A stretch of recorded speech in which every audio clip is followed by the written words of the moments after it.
Good morning, students. Sapti, am I audible to everyone? Yes, ma'am.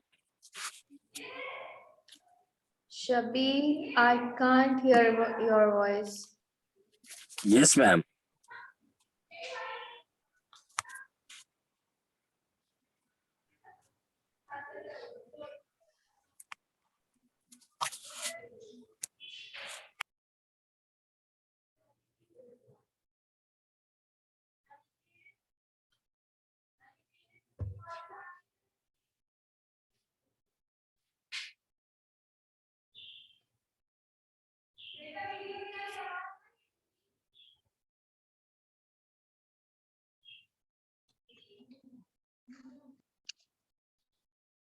चलिए, तो फिर अब क्या करते हैं, हम लोग हमारा चैप्टर स्टार्ट करते हैं। चैप्टर था हमारा फ्लोटेशन, ठीक है। अब हम उस फ्लोटेशन को कंटिन्यू करते हैं।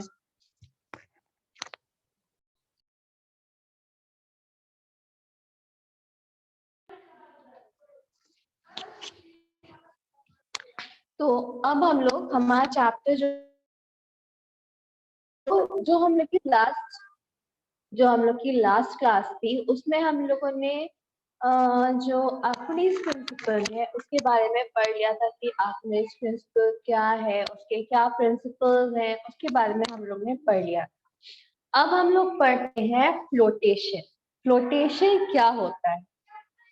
Why objects float or sink when placed on the surface of a fluid. Means जो हमारा ऑब्जेक्ट है वो जब हम उसको किसी फ्लूइड के सरफेस पे पुट करते हैं तो वो या तो फ्लोट होता है या फिर वो सिंक होता है। ऐसा क्यों होता है? It is a common observation that a cork or a wooden piece floats on the surface of water, but a stone piece or an iron nail or a piece of metal sink. अगर जैसे हम कुछ objects लें, जैसे कि हमने cork लिया या फिर कोई वुडन पीस लिया, उसको जब हम किसी वाटर सरफेस पे पुट करते हैं तो वो क्या करता है? वो फ्लोट करता है। बट अगर हम कोई स्टोन पीस लें, कोई आयरन नेल लें या फिर कोई मेटल का पीस ले, वो क्या करता है? वाटर में सिंक हो जाता है। To find the answer of this question, let us consider the forces acting on an object when placed on the surface of a fluid. तो इस क्वेश्चन का आंसर फाइंड करने के लिए हम लोग क्या करते हैं? एक एक्सपेरिमेंट करते हैं। उन ऑब्जेक्ट्स को हम कहाँ रखते हैं? फ्लूइड पे रखते हैं और क्या करते हैं? काउंट करते हैं। ठीक है, तो फर्स्ट लेते हैं the weight is equal to mg of the object acting vertically downward. अब सबसे पहले हम लोग ने ले ली जो वेट है हमारा, weight is equal to mg object का, और वो क्या करता है? वर्टिकली डाउनवर्ड अप्लाई हो रहा है। उसके बाद में the buoyant force Fb in upward direction whose magnitude is equal to the weight of the fluid displaced. फिर हम लेते हैं buoyant force। buoyant force हमारा क्या है? Fb है, जो क्या करता है? अपवर्ड डायरेक्शन में फेस करता है। और क्या होता है? उसका जो मैग्नीट्यूड होता है वो किसके इक्वल होता है? जो हमारा फ्लूइड डिस्प्लेसमेंट होता है उसके वेट के इक्वल होता है। अब depending on the magnitude of these force, following three situations are as possible. अब जो उसका मैग्नीट्यूड है उन फैक्टर्स पे फोर्स हमारा अप्लाई हो रहा है, उस पे जो मैग्नीट्यूड डिपेंड करता है, उसके थ्री पॉसिबल सिचुएशंस। ठीक है, अब पहला सिचुएशन क्या है वो हम लोग देखते हैं।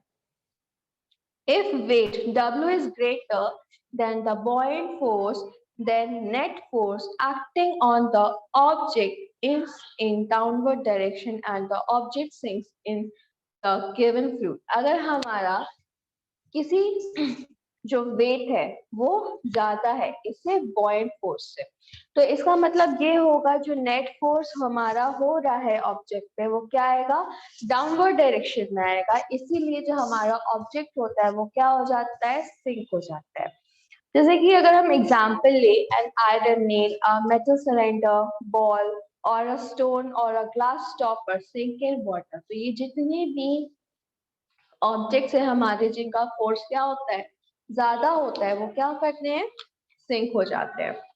उसके बाद में सेकेंड आता है हमारा, if weight means W is just equal to the buoyant force. अगर जो हमारा वेट है वो क्या है, जस्ट इक्वल है किसके, बॉइंड फोर्स के, then net force acting on an object is zero. जो फोर्स अप्लाई हो रही है उस ऑब्जेक्ट पे वो क्या हो जाएगी, वो जीरो हो जाएगी.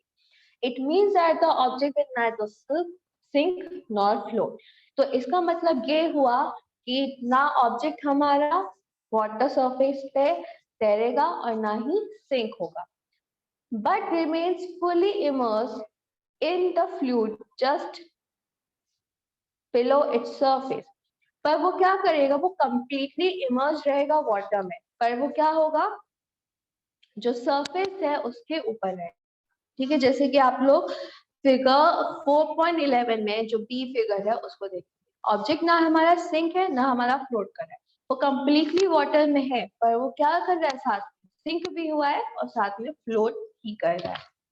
उसके बाद में हमारा थर्ड सिचुएशन आता है. थर्ड सिचुएशन क्या है, if wait W is less than the point force. अगर हमारा ऑब्जेक्ट का वेट क्या होता है, पॉइंट फोर्स से कम होता है, then net force on the object in upward direction. जो नेट वेट होगा ऑब्जेक्ट का वो कहाँ पे होगा, अप डायरेक्शन में होगा. एंड ऑब्जेक्ट फ्लोट, और ऑब्जेक्ट हमारा क्या करेगा, जो लिक्विड सरफेस है उस पे फ्लोट करेगा. In the situation only a part of the objects remain immersed in the liquid such that the weight of the fluid displaced by the immersed part of an object just balance its weight. तो जो हमारा object है उसका सिर्फ कुछ ही part क्या होगा, water में इमर्ज होगा. क्यों, क्योंकि जो हमारा फ्लूइड डिस्प्लेस हुआ है वो क्या होगा, उसकी जगह लेगा ना, और उससे क्या होगा, जो वेट है उसको वो बैलेंस बनाएगा.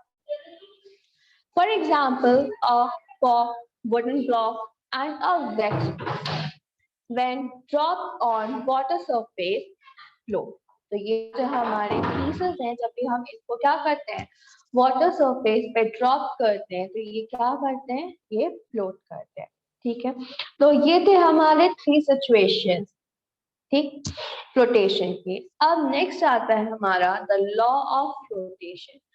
तो हमने थ्री सिचुएशंस तो पढ़ लिया कि जब भी हमारा कोई ऑब्जेक्ट अगर उसको हम वाटर सरफेस पे डालते हैं तो उसकी कौन कौन से थ्री सिचुएशंस हो सकते हैं. फर्स्ट आता है W greater than point force, second आता है W is equal two point force, and third आता है W less than point force. ठीक है, अब उसके बाद में नेक्स्ट आता है हमारा law of flotation. From the above discussion, we conclude that an object will float in a fluid only if weight of the fluid displaced by the immersed part of an object is equal to the weight of the object. तो हम ये बोल सकते हैं कि जो हमारा object है वो तभी फ्लोट करेगा फ्लूइड में जब क्या होगा, जो फ्लूइड का जो वेट है वो किससे डिस्प्लेस हो जाएगा, उसके जो हमारा ऑब्जेक्ट का जो इमर्स्ड पार्ट है उससे डिस्प्लेस हो जाएगा, और किसके इक्वल होगा, ऑब्जेक्ट के वेट के इक्वल होगा.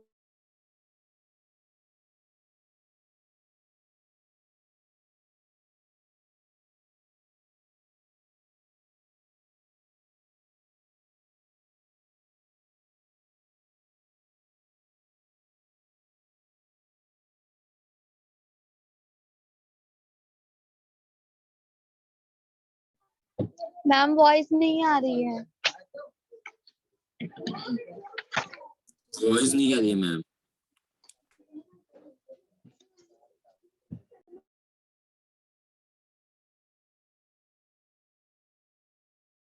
नहीं आ रही है ma'am.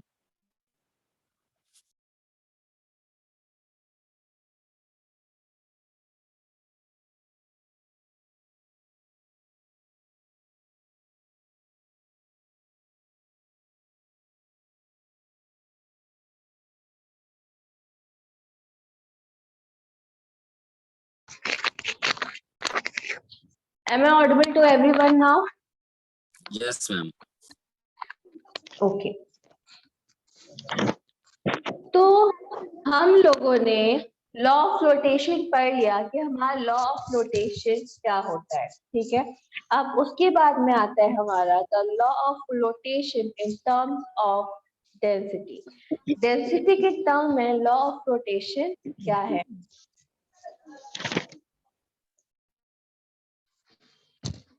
The law of flotation may also be expressed in terms of density of the given object and the fluid। जो हमारा लॉ ऑफ फ्लोटेशन है वो किस मतलब की टर्म किसमें यूज किया जाता है? डेंसिटी के भी टर्म में होता है, ऑब्जेक्ट और फ्लूइड के बीच में। तो हम लोग कुछ बातें हैं जिसको in a fluid is density of the object is greater। ये बोल सकते हैं कि हमारा जो ऑब्जेक्ट है वो क्या होगा, जो फ्लूइड है उसमें तब सिंक हो जाएगा जब हमारे ऑब्जेक्ट की डेंसिटी क्या होगी? वाटर की डेंसिटी से ज्यादा होगी, ठीक। For example, density of steel 806 kilogram per metre cube. अगर हम ये बोले कि जो हमारी स्टील की डेंसिटी है वो क्या है? 7800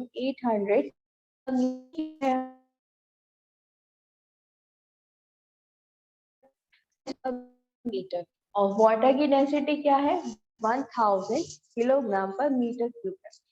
तो अब अगर हम दोनों में कंपैरिजन करें तो किसकी डेंसिटी सबसे ज्यादा है? स्टील की डेंसिटी सबसे ज्यादा है with respect to water.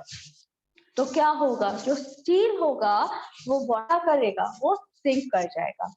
As the density of steel is greater than that of water, a steel needle or a steel cylinder sinks। चाहे हमारी स्टील की ऑब्जेक्ट हो जो स्टील से बना हुआ है उसकी डेंसिटी कितनी रहती है? स्टील की 7860 किलोमीटर पर क्यूब है और वाटर की डेंसिटी 1000 किलोमीटर पर क्यूब है।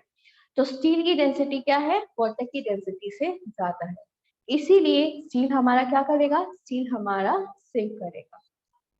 अब उसके बाद में नेक्स्ट आता है हमारा an object will float in a fluid if density of the object is lesser than that of a fluid. हम फिर ये बोलेंगे कि जो हमारा ऑब्जेक्ट है अगर उसकी डेंसिटी क्या है? वाटर की डेंसिटी से कम है तो जो हमारा ऑब्जेक्ट है वो सिंक करने की जगह क्या करेगा? फ्लोट करेगा। For example, density of softwood is 525 kilometre पर मीटर क्यूब। अगर हम ये बोले कि जो एक सॉफ्टवुड है उसकी डेंसिटी कितनी है? 525 किलोमीटर पर मीटर क्यूब है, और वाटर की डेंसिटी अभी हमने ऊपर देखी थी कितनी है? 1000 किलोमीटर पर क्यूब है। तो सॉफ्टवुड की डेंसिटी और वाटर की डेंसिटी दोनों में किसकी सबसे ज्यादा है? वाटर की डेंसिटी सबसे ज्यादा है विद रिस्पेक्ट टू सॉफ्टवुड। तो क्या होगा? जो सॉफ्टवुड है वो हमारा सिंक करने की जगह क्या करेगा? फ्लोट करेगा, ठीक है। तो यहाँ पे जो हमारा फ्लोटेशन का जो लॉ है उसको हम वेट में भी कंपैरिजन कर सकते हैं, वेट के साथ साथ डेंसिटी में भी कंपैरिजन कर सकते हैं। अगर हम डेंसिटी का बोले तो क्या होगा? तो किसी ऑब्जेक्ट की डेंसिटी फ्लूइड की डेंसिटी से ज्यादा होगी तो वो क्या करेगा? सिंक कर जाएगा। अगर किसी ऑब्जेक्ट की डेंसिटी से कम होगी तो वो ऑब्जेक्ट हमारा क्या करेगा? फ्लोट करेगा, ठीक है। अब नेक्स्ट आता है हमारा applications of the law of density. अब इसके क्या एप्लीकेशंस हैं लॉ ऑफ डेंसिटी के? Some important applications of the law of density are as follows. First आता है हमारा iron needle sink in water but a ship made of iron floats। अब यहाँ पे पहला एप्लीकेशन ये आया कि जो आयरन निडल है वो क्या होती है? वाटर में सिंक कर जाती है, पर एक जो शिप है जो आयरन की बनी करती है वो वाटर में फ्लोट करती है, उसका कुछ रीजन होगा ना, क्या रीजन है? An iron needle or a piece of solid iron sink in water because density of iron 7,860 kilogram per meter cube is much more than that of water. अगर हम ये बोले कि जो आयरन है उसकी डेंसिटी क्या है, 7,860 किलोग्राम पर मीटर क्यूब है और वाटर की डेंसिटी कितनी है, 1,000 किलोग्राम पर मीटर क्यूब है। तो आयरन की जो डेंसिटी है वो क्या है, वाटर की डेंसिटी से 7 टाइम्स है, ठीक। However, a ship is designed to have a hollow structure. अब जो शिप है वो कुछ इस तरीके से डिजाइन करी जाती है कि उसका जो स्ट्रक्चर होता है वो कैसा होता है, हॉलो होता है। आप सबको पता है ना कि हॉलो मतलब क्या होता है? Yes ma'am. है ना? तो शिप का जो डिजाइन है वो कैसा होता है, हॉलो होता है। As a result, a ship has much bigger volume than a solid iron block of same mass. तो इसीलिए जो शिप का जो वॉल्यूम होता है वो क्या होता है, एक सॉलिड आयरन मास के ब्लॉक से ज्यादा हो जाता है। When a ship enters water, जब क्या करती है, शिप वाटर में जाती है, it displays large volume of water and consequently, और वो क्या करती है, जैसे शिप वाटर में जाती है तो वो लार्ज वॉल्यूम ऑफ वाटर को डिस्प्लेस करती जाती है और ऐसा वो करती रहती है। तो बॉइंट force is greater than the weight of the ship. तो अब यहाँ पे क्या हो गया, जो बॉइंट फोर्स हो गया हमारा वो शिप के जो वेट है उससे ज्यादा हो गया। The load placed on it, साथ साथ उस पे लोड भी होता है। तो as a result ship floats on water. तो इसी का ये जो रिजल्ट है हमारा यही है कि जो शिप्स होती हैं वो क्या करती हैं, वाटर में फ्लोट करती हैं, ठीक है। अब उसके बाद में नेक्स्ट आता है हमारा अ सबमरीन में फ्लोट और sink in water as desired. अब जो सबमरीन है या तो वो फ्लोट करती हैं या वो सिंक करती हैं अपनी मर्जी के अकॉर्डिंग, जैसा उनको जाना होता है। तो a submarine may float on the surface of the sea like an ordinary ship और मे सिंक व्हेन रिक्वायर्ड। जो सबमरीन है वो क्या कर सकती है, वाटर में फ्लोट भी कर सकती है बोट की तरह पे, और क्या कर सकती है, सिंक भी कर सकती है जैसी उसकी रिक्वायरमेंट होती है। For this purpose large ballast tanks are provided at the base of a submarine. के लिए क्या होता है, जो सबमरीन्स होती हैं उनके लिए क्या होता है, लार्ज बॉलास्ट टैंक्स प्रोवाइड होते हैं, ठीक है, सबमरीन के बेस में।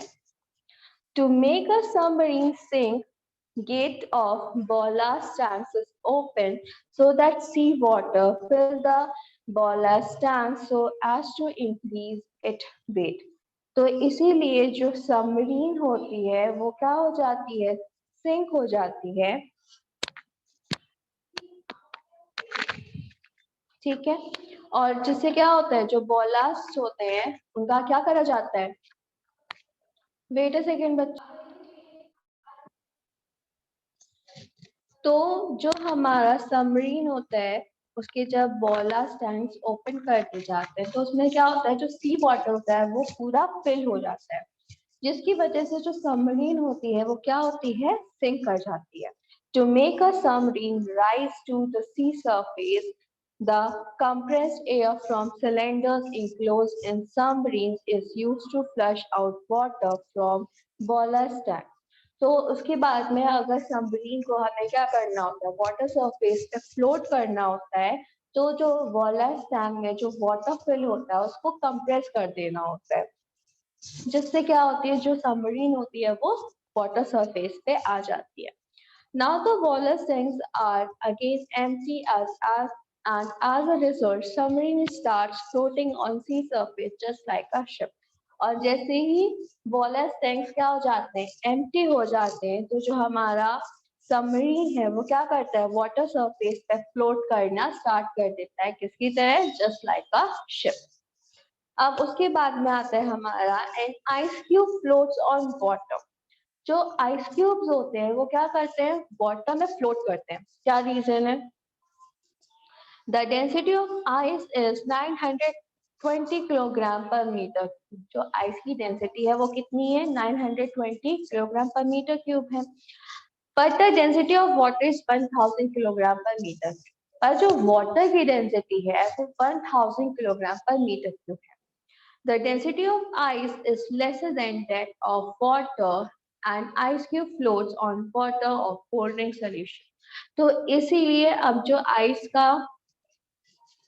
जो डेंसिटी है वो वाटर की डेंसिटी से कम है, इसीलिए जो हमारी आइस होती है, जो कि हमारे लिक्विड सॉल्यूशंस होते हैं, कोल्ड ड्रिंक्स होती हैं, उनमें क्या होता है, ये फ्लोट करता है। ठीक है, अब उसके बाद में नेक्स्ट आता है हमारा an iceberg float on sea water. जो आइसबर्ग्स हैं वो वाटर में क्यों फ्लोट करते हैं? तो density of iceberg is 910 kilogram per metre. जो आइसबर्ग्स की जो डेंसिटी है वो कितनी है? 910 किलोग्राम पर मीटर क्यूब है। But density of sea water is 1030 kilogram per metre. Normal water की डेंसिटी कितनी है? 1000 किलोग्राम पर मीटर क्यूब है। बट सी वाटर की डेंसिटी कितनी है? 1030 किलोग्राम पर मीटर क्यूब है। As density of iceberg is less than that of sea water।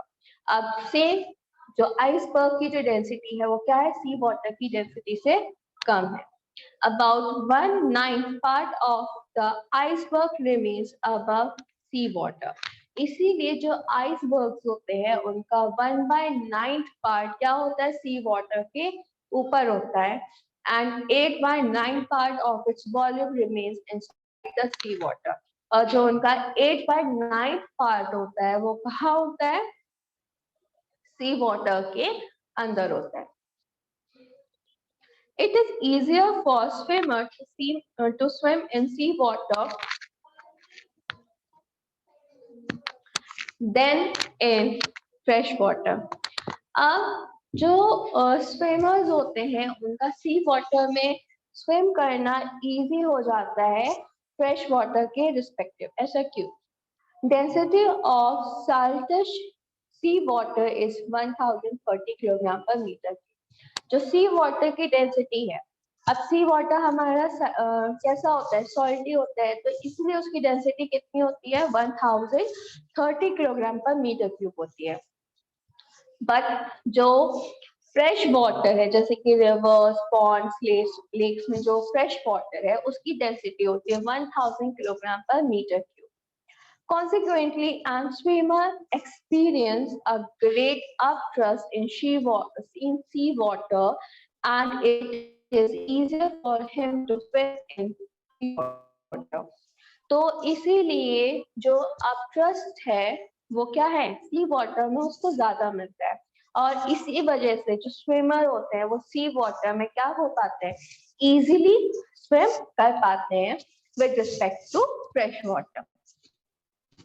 अब उसके बाद में नेक्स्ट आता है हमारा a floating ship rises slightly above the water surface when entering in sea water from fresh water। जो floating ships होती हैं, जो शिप्स क्या करती हैं? फ्लोट करती हैं, उनका जो वाटर सरफेस होता है वो उससे थोड़ा सा राइज कर जाती हैं जब वो सी वाटर से फ्रेश वाटर में एंटर करती है। The density of saline water is more than that of fresh water। तो जो डेंसिटी होती है सी वाटर की वो क्या होती है? फ्रेश वाटर से ज्यादा होती है। Hence weight of the ship is balanced by the weight of sea water displaced by a lesser volume of the ship। तो इसीलिए जो वेट होती है शिप की वो क्या हो जाती है? बैलेंस हो जाती है किसके? सी वाटर के वेट से, जो क्या होता है? लेसर वॉल्यूम डिस्प्लेस करता है शिप का। As a result, ship slightly rises to enter in sea water। और इसी का रिजल्ट ये होता है कि जब शिप हमारी फ्रेश वाटर से सी वाटर में एंटर करती है तो उससे क्या होता है? उसका जो वेट होता है वो स्लाइटली राइज कर जाता है। अब फ्लोटेशन ऑफ बलून, अब बलून्स क्यों फ्लोटेट करते हैं? Density of hydrogen gas is quite less than that of air. तो जो हमारी डेंसिटी है हाइड्रोजन गैस की वो क्या है, एयर की डेंसिटी से कम है। तो as a result a balloon filled with hydrogen flotate in the air even when some load is tied on to the balloon। इसीलिए जो हमारा बलून होता है वो एयर में फ्लोटेट करता है, क्योंकि हाइड्रोजन की जो डेंसिटी होती है वो एयर की डेंसिटी से कम होती है। इवन अगर हम बलून में कुछ भी ऑब्जेक्ट थिंग को हमारे टाई कर दें, फिर भी बलून हमारा क्या करेगा, एयर में फ्लोटेट करेगा। ठीक है, अब उसके बाद में नेक्स्ट आता है हमारा डेंसिटी एंड रिलेटिव डेंसिटी। तो इसके बारे में हम लोग हमारे नेक्स्ट क्लास में पढ़ेंगे। ठीक है, so thank you students. Thank you ma'am.